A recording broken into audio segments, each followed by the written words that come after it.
You know, a treasure hoard in a dank cave just doesn't work in this economy.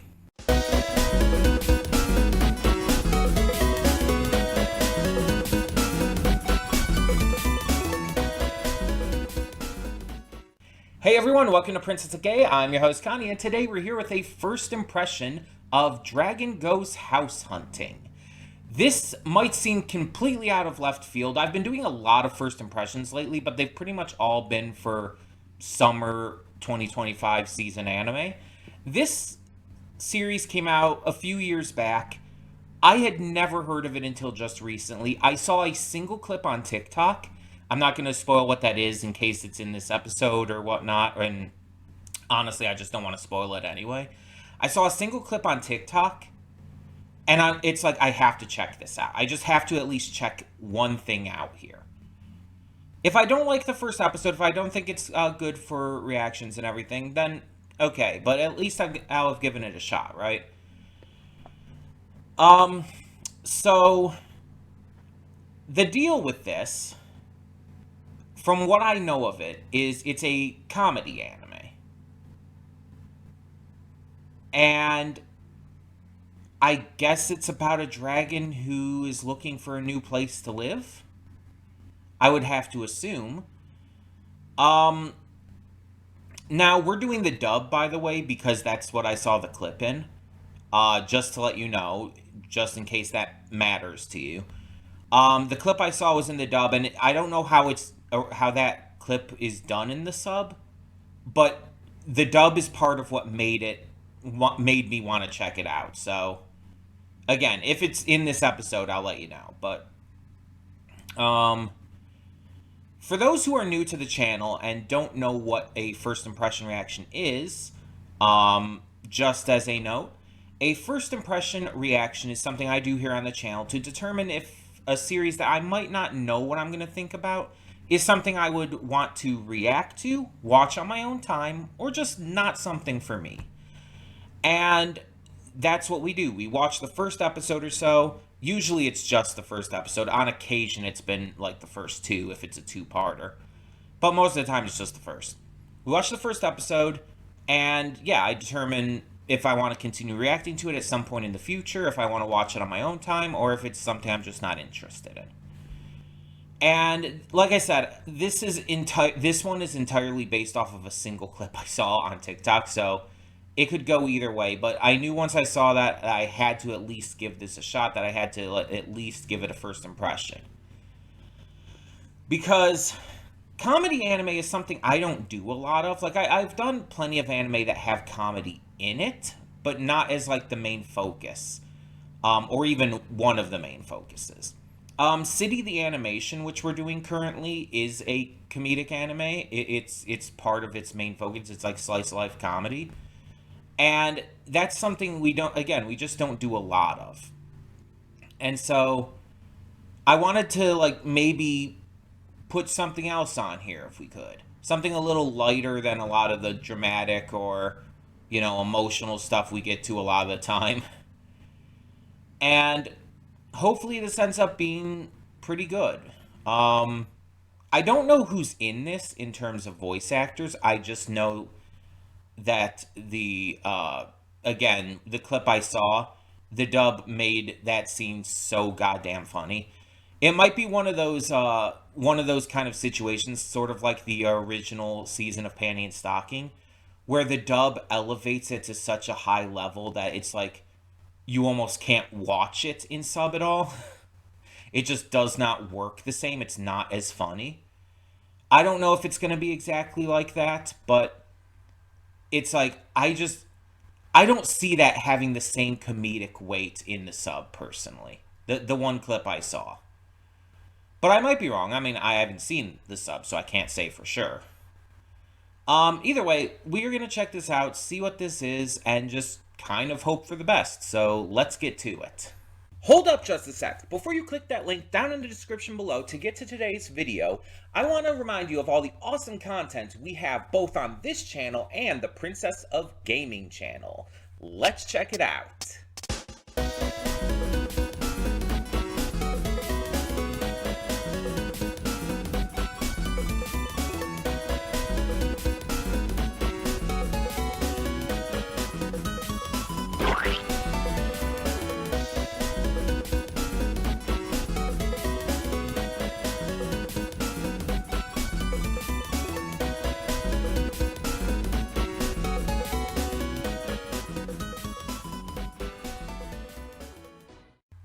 And we are back, and we'll begin with spoilers in 3, 2, 1, now.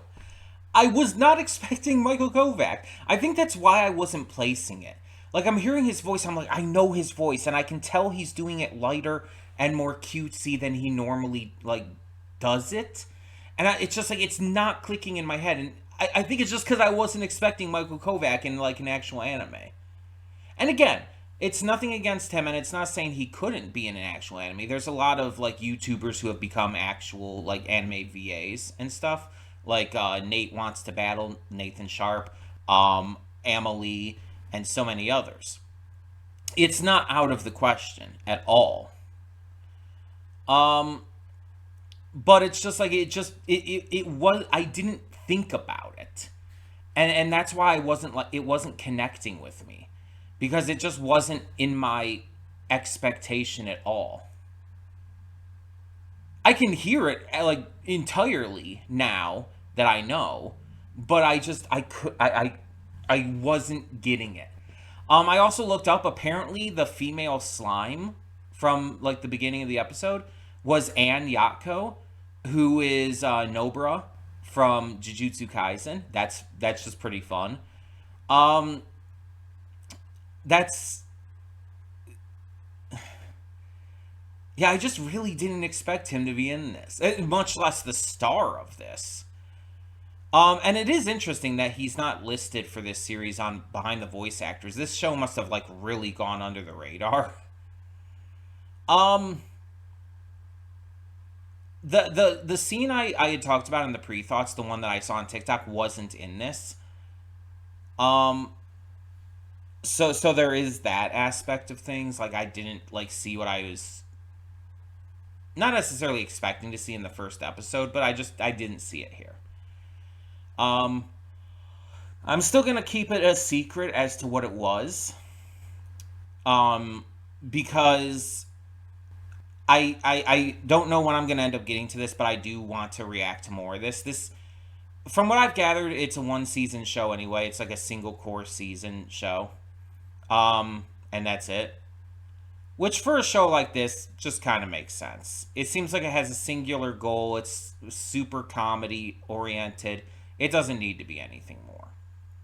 Not every series needs to have multiple seasons and just keep going and going and going. That's just...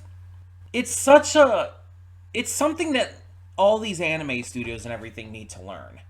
And I know a lot of these anime are based off manga, but I feel like it's something the mangaka need to learn too. They need to learn how to stop a series, like, at the right time. So many of these series just go way too long. Or like, the same goes for, like, light novels and everything else that anime are based off of and whatnot. Not just manga, but you get the point. Some of these stories go way past how long they should, and a lot of times they just entirely outstay their welcome to the point where they just aren't that interesting anymore. Some shows have a pretty solid length to where it's like, okay, this feels like the right time to end this. This feels like it's a good place, and it's not going too long. And some shows feel like they could have even gone on a little longer. And I know people, like, would bring up, like, oh, but what about One Piece? You're this big One Piece fan. You don't complain about the pacing and length of that. One Piece is, like, one of those, like, kind of rare exceptions. Because One Piece's story is, like, so kind of necessitated to be long.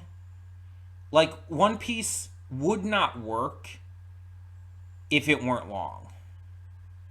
The story kind of requires it based on, like, a lot of what it's about. And its length actually helps enhance it. It's one of the things that makes it so good, in my opinion. But, like, I feel like if One Piece ended, like, around the time frame that Oda initially planned, which would have been, like, pretty short, all things considered. Like there wasn't like supposed to be like anything past the Grand Line and everything. If I remember right, for what the original plans were. Um, and the four emperors weren't a thing originally. It was just the seven warlords, and I don't even think they were a thing at the very beginning. But either way, the point is, if One Piece had been like that short, it just, in my opinion, would not have worked. Its length is what makes it as good as it is. But that's rare because like even other long running shonen like that, I think actively should have been shorter. Naruto and Bleach, the other two members of the big three, should have been shorter. Absolutely. Dragon Ball should absolutely have not been going on this long. We should not keep having all these different spin-offs of Dragon Ball just because Dragon Ball is so fucking popular. Sometimes a series needs to know when to call it quits, when to just end. That's why, like, some of my favorite shows are fairly short. Carol and Tuesday, which is one of my favorite anime, is only a 2 core series. And that's it. And that's all it needs to be. In terms of just very recent stuff, both Zenshu and Lazarus, which I very heartily enjoyed, are both single seasons. Single cores, even. And there's just so many others like that, where it's like, it doesn't need to be super long. Like, hell, even Full Metal Alchemist Brotherhood, which is obviously longer, it's like 64 episodes, I think, something like that. Even that, it's like, it's not overstaying its welcome. Like, for a big, huge name shonen series, like, they could have, Hiromu Arakawa could have probably forced in more arcs and storylines and whatnot with it to make it last a lot longer. But she didn't. She made it a concise story. Just a standard, concise story. It tells everything it needs to, nothing it doesn't. And that's great. That should be what we're aiming for. It doesn't have to be like a 1 or 2 cores. It can be a little longer than that. But the point I'm trying to make is, like, some of these shows go way, way, way too long. And just kind of outstay their welcome.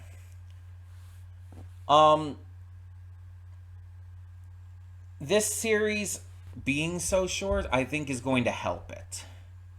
Because even just based off of this,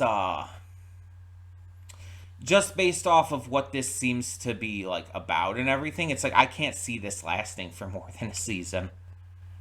A single core season. It's just like, this is something that it needs to be this short. Just a one and done, knock it out, have it be enjoyable. So, let's actually talk about the events of the story now, though. So, we have our main character, Letty. He's a young dragon who's very kind, very gentle, and just wants to find a house. He's basically the opposite of what a dragon is seen as normally being. And even the other dragons in and around his home were very critical of him because of this. So he ends up leaving and has to find a new house. And he tries all these different options, asks all these different types of creatures and whatnot, while trying to avoid monster hunters and whatnot, who would, like, you know, try to cook him up and eat him and shit. There's obviously, like, a very direct reference to Lord of the Rings here, with the entire dragon meets back on the menu boys line, which is just a direct reference from, I believe it's the Two Towers, if I'm correct. And it's just like, I think it's specifically a reference to the Peter Jackson movies too, not just Lord of the Rings in general. I don't think that's in the books, if I'm correct, if I'm remembering right. I think that was a line that was specifically written for the movies. So it's just really funny. And I mean, on top of it, like, even, like, they even show, like, these giant walking trees that are just like, those are just Ents. It's like, come on. But it also just ties in a lot of different fantasy creatures. We get to see so much. And I kind of like that they're not like all stereotypical. Like the dwarves seem like what you would expect dwarves to be. They're very stereotypical dwarves, not much different to them. But then you see the goblins. Instead of being creepy little weirdos who are like just murder hobos and shit, they're very well spoken, very polite, very nice. The harpies are super nice and helpful and almost motherly. And it's just like they're really surprising with some of these like characterizations. Some of them might be on the nose, but some of them are different. Some of them are like, they're more of characters. And that's really interesting. The slime couple at the beginning was super fucking cute. Like, they were just adorable. You had the Sahagin, who had a really comically southern redneck accent, which was funny as hell to me, but also, what the fuck, why? Like, just why? Why was that choice made? And just stuff like that. It's like, the humor in this first episode doesn't go super hard. It's like there's not really a huge amount of like extreme laugh out loud moments. But it's the first episode. It's more. It definitely seems to be more meant to like kind of just get you interested in what the story is, while giving you a view of what the humor is going to be without going too heavy into it right away, which I think is smart. You want to kind of build up to that, because I'm again not going to say what it is. I'm not going to spoil it, but the clip I did see on TikTok like was such an extreme amount of humor. It was like so intense and sudden that it caught me very off guard. And there was no humor quite like that in this first episode. But again, the humor we did get was really good. This was funny. And I just had a fun time with it. It's like it's definitely one of those shows that is a more, casual, enjoyable watch rather than something to like really get super invested in. But sometimes that's fun, and honestly, I could probably use more like casual watches on this channel. So yeah, we are going to continue this. I don't know exactly when. This isn't one that I'm like rushing to get back to like a few of the others lately, but it's definitely going to be added to my list, and I'm definitely interested to see how this goes. Plus, I mean, if for nothing else, I just want to see like, or hear, I guess, more of Michael KOVACH in this role, because that just I just was not even comprehending that could have been him at all. So yeah, I'm very excited to see more of this. We'll get to it at some point in the future. And by the way, I don't think I mentioned in the pre-thoughts, but like you'll also see the Summer Hikaru Died first impression go up today, and you may be wondering like, oh, why didn't you just do those together? It's like a first impression showdown. It's like, I don't know, for some reason I didn't want to. Like, I didn't want to like combine like something from this season with something that's older right now. I wanted like them to be kind of their own separate things. Like, we've been doing so many like specifically first impressions for this season. I kind of want them to each be their own separate video. And so I didn't want to combine it because of that, but I did want to get to both of these today, and so it's like, all right, I'm just giving myself extra work at this point. But yeah. Tell me in the comments below what you thought of this first episode of Dragon Ghost House Hunting, and thank you so much for tuning in. For now, I'm Connie, and I'm signing off. See y'all next time.